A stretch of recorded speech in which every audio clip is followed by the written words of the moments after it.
আসলে আসলে আমি ভুল করছিলাম তোমার মতন মেয়েকে বিশ্বাস করে। মিরাজ, তুমি বিশ্বাস করো, ওর একটা কথাও সত্যি নয়, সব মিথ্যে বলতেছে। চুপ, একদম চুপ। একটা ছেলে মানুষের চোখ দেখলে বোঝা যায় সে সত্যি বলছে না মিথ্যে বলছে। তুমি আর একটা কথাও বলবা না। হ্যাঁ, আমরা পুরুষ, আমরা কষ্ট করি, আর আমার কারি কারি টাকা আছে। তুমি আমার সেই টাকা থেকে আমার প্রেমে পড়ছিলা না। শোনো, আমি আর তোমার সাথে সম্পর্ক রাখবো না। শোনো, তোমাকে একটা কথা বলি, এই সোনার টুকরা একটা ছেলে, তুমি তাকে রেখে আমার সাথে রিলেশন করতেছো। আর ভাই, আমি তো জানতামই না ওর একটা বাচ্চা আছে আর হাজবেন্ড আছে।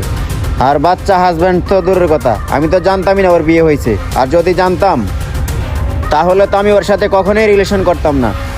আর ও তো আমাকে কখনো কিছু বলে নাই, ও তো আমার কাছ থেকে সব লুকাইছে। তোমরা মেয়েরা কেন এগুলো করো? আর কিছু হলে পুরুষদের দোষ দাও কেন? পুরুষেরই সব দোষ কেন? তোমাদের দোষটা দেখো না কেন? প্লিজ, তুমি আমাকে মাফ করে দাও। Shut up! তুমি আর একটা কথা বলবা না। তোমার ওই নোংরা মুখে মাপ আর চাইতে হবে না। আর শোনো আফরিন, আজকে থেকে তোমার আমার ব্রেকআপ।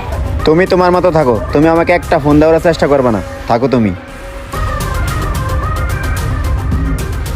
প্লিজ, তুমি আমাকে ক্ষমা করে দাও, আমি আসলে বুঝতে পারিনি। চুপ, আর একটা কথা বলবি না। কোথায় তোর বয়ফ্রেন্ড? তোকে খাওয়ালো না? আর তুই কখনো আমার বাসায় ঢুকবি না। আমার সন্তানকে আমি মানুষ করব। আমার সন্তানের কথা তোর ভাবতে হবে না, তুই থাক।